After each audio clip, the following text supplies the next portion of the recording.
Shalom, mari kita mau mendengarkan suara Tuhan. Kita siapkan hati kita. Kami bersyukur Tuhan Yesus untuk kasih setiamu, untuk rahmat-Mu yang tidak pernah berkesudahan dalam kehidupan kami. Terima kasih Tuhan. Sejauh timur dari barat, Engkau membuang dosa. Tiada kau ingat lagi pelanggaranku, jauh ke dalam tubir laut, jauh ke dalam tubir laut, kau melemparkan dosaku. Tiada kau perhitungkan kesalahan kami Tuhan, tiada kau perhitungkan kesalahanku. Betapa besar, betapa besar kasih pengampunanmu Tuhan. Tak kau pandang hina hati. Terima kasih Tuhan Yesus. Haleluya. Yang hancur kami berterima kasih, ku berterima kasih kepadamu ya Tuhan. Pengampunan yang kau beri, pengampunan yang kau beri, pulihkanku. Betapa besar, betapa besar kasih pengampunanmu Tuhan. Tak kau pandang hina hati yang hancur Tuhan. Terima kasih ya Bapa, kasih-Mu sungguh sempurna bagi kami ya Bapa. Oh, kami berterima kasih, ku berterima kasih kepadamu ya Tuhan. Pengampunan yang kau berpengampunan, pengampunan yang kau pengampunan, pengampunan yang kau beri, pulihkanku. Terima kasih untuk segala pengampunan yang Tuhan berikan kepada kami. Kami bersyukur Tuhan. Kasih-Mu, karena kasih karunia-Mu secara cuma-cuma yang melimpah dalam kehidupan kami. Saat ini kami mendengarkan suara-Mu ya Tuhan. Berbicara atas setiap kami.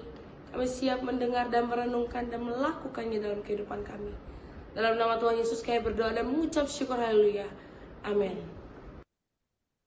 Shalom Bapak Ibu dan Saudara-saudari, kita berjumpa kembali di dalam Perenungan Intim dengan Allah, yang pada kesempatan ini akan membahas sebuah tema, bukan untuk diri sendiri. Firman Tuhan yang akan kita pelajari bersama terdapat pada 2 Tesalonika 3. Berikut adalah firman Tuhan di dalam 2 Tesalonika 3, ayatnya yang pertama sampai dengan ayatnya yang ke-15.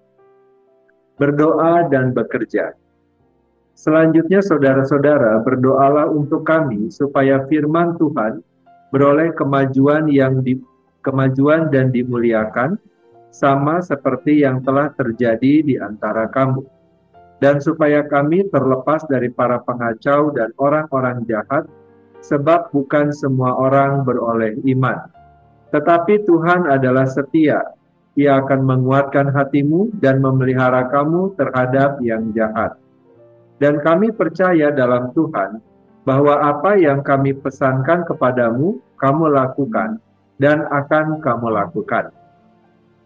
Kiranya Tuhan tetap menunjukkan hatimu kepada kasih Allah dan kepada ketabahan Kristus. Tetapi kami berpesan kepadamu, saudara-saudara, dalam nama Tuhan Yesus Kristus, supaya kamu menjauhkan diri dari setiap saudara yang tidak melakukan pekerjaannya dan yang tidak menurut ajaran yang telah kamu terima dari kami. Sebab kamu sendiri tahu bagaimana kamu harus mengikuti teladan kami, karena kami tidak lalai bekerja di antara kamu, dan tidak makan roti orang dengan percuma, tetapi kami berusaha dan berjerih payah siang malam, supaya jangan menjadi beban bagi siapapun di antara kamu. Bukan karena kami tidak berhak untuk itu, melainkan karena kami mau menjadikan diri kami teladan bagi kamu, supaya kamu ikuti. Sebab juga waktu kami berada di antara kamu, kami memberi peringatan ini kepada kamu. Jika seorang tidak mau bekerja, janganlah ia makan. Kami katakan ini karena kami dengar bahwa ada orang yang tidak tertib hidupnya dan tidak bekerja, melainkan sibuk dengan hal-hal yang tidak berguna. Orang-orang yang demikian kami peringati dan nasihati dalam Tuhan Yesus Kristus, supaya mereka tetap tenang melakukan pekerjaannya dan dengan demikian makan makanannya sendiri. Dan kamu, saudara-saudara, janganlah jemu-jemu berbuat apa yang baik. Jika ada orang yang tidak mau mendengarkan apa yang kami katakan dalam surat ini, tandailah dia dan jangan bergaul dengan dia supaya ia menjadi malu. Tetapi janganlah anggap dia sebagai musuh, tetapi tegurlah dia sebagai seorang saudara. Demikianlah pembacaan firman Tuhan, berbahagialah kita yang mendengarnya dan tekun melaksanakannya. Bapak, Ibu, dan saudara-saudari, di tengah kehidupan dunia modern, kita hidup di zaman yang mengagungkan kemandirian dan pencapaian pribadi. Kita didorong untuk bekerja keras demi karir, menabung demi keamanan finansial, membangun rumah yang megah, dan memastikan masa depan keluarga kita terjamin. Semua ini bukanlah hal yang salah, namun tanpa kita sadari, arah hati kita bisa bergeser dari bekerja sebagai wujud ibadah kepada Allah, menjadi bekerja demi kepuasan dan ambisi diri sendiri. Tanpa kompas rohani yang benar, mudah sekali menjadikan diri kita sebagai pusat tujuan hidup. Rasul Paulus dalam 2 Tesalonika 3 mengajak jemaat untuk melihat pekerjaan dari perspektif yang berbeda. Pada saat itu di Tesalonika sebagian orang berhenti bekerja karena salah memahami kedatangan Kristus. Mereka beranggapan, kalau Tuhan segera datang, untuk apa repot-repot bekerja? Sebagian lagi justru memanfaatkan kebaikan orang lain, hidup bergantung tanpa berusaha. Paulus menyebut perilaku ini sebagai hidup yang tidak tertib atau disebut ataktos. Sebuah istilah yang dipinjam dari dunia militer untuk menggambarkan seseorang yang keluar dari barisan, menolak menjalankan perannya dalam komunitas. Bagi Paulus, masalah ini bukan sekedar soal etika kerja, melainkan soal panggilan hidup. Etos kerja orang percaya bukan dibangun atas dasar ambisi pribadi, tetapi atas dasar kasih dan pelayanan. Ia menegaskan, jika seorang tidak mau bekerja, janganlah ia makan. Ayat 10. Ayat ini sering disalahartikan sebagai dalih untuk menghakimi orang miskin. Padahal konteksnya jelas, ini bukan tentang mereka yang tidak mampu bekerja karena sakit atau kelemahan, melainkan tentang mereka yang tidak mau bekerja meskipun mampu. Bagi Paulus, bekerja adalah bentuk ketaatan kepada Allah.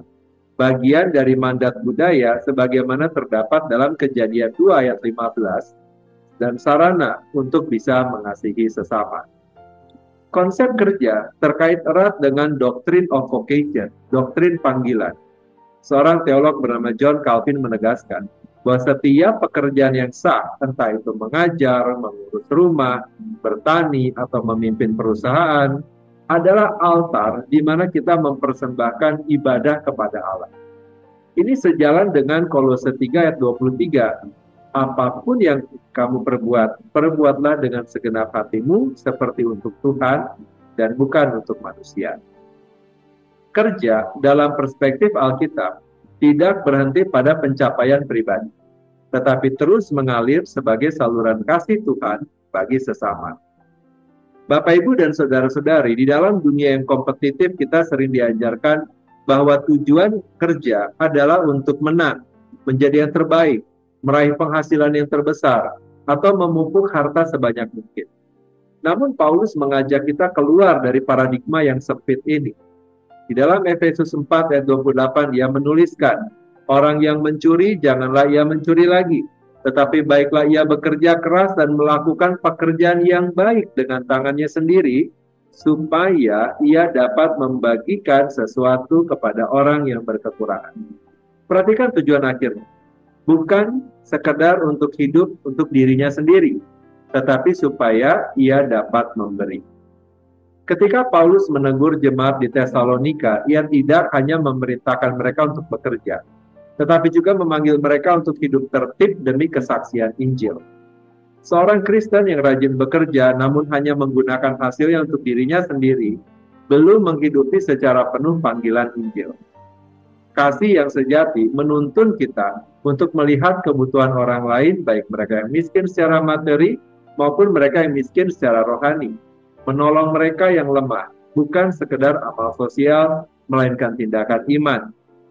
Kita percaya bahwa segala sesuatu yang kita miliki berasal dari Allah dan kita hanyalah pengelola atau steward.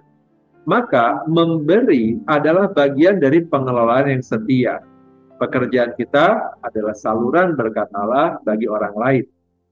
Di sini kita melihat 3 dimensi pelayanan. Lemah, mereka yang secara fisik, mental, atau emosional tidak mampu menopang dirinya sendiri. Kita dipanggil untuk menopang mereka, bukan hanya dengan uang, tapi dengan waktu, dukungan, dan doa. Yang kedua, terhilang.